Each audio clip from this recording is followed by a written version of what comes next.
Bugün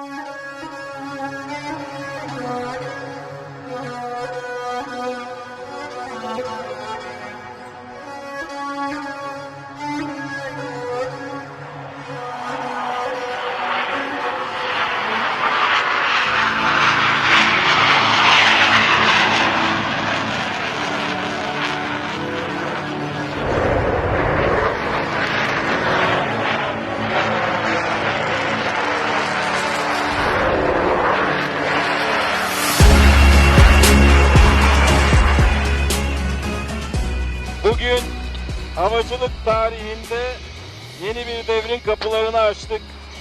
Dünyada ilk defa bir insansız savaş uçağı havadan havaya füzesini radar güdümüyle ateşleyerek bir hava hedefini tam isabetle vurdu. Tamamen milli ve özgün olarak geliştirdiğimiz Bayraktar Kızıl Elmamız, Aselsan'ın Murat Radarı, TÜBİTAK SAGE'nin geliştirdiği görüş ötesi aktif radarlı Gökdağ füzesiyle bu tarihi görevi başarıyla tamamladık. Rabbimize şükürler olsun. Dünyada bunu başaran ilk ülke Türkiye oldu. Türk Silahlı Kuvvetleri dünya tarihine geçti. Yeni nesil havacılık muharebesinin kapıları da aralanmış oldu. Emeği geçen herkese, Türk Silahlı Kuvvetleri'ne, Savunma Sanayi Başkanlığı'na, Aselsan'a, TÜBİTAK SAGE'ye ve Baykar'daki yol arkadaşlarıma bu milletin bir mühendis evladı olarak şükranlarımı iletiyorum.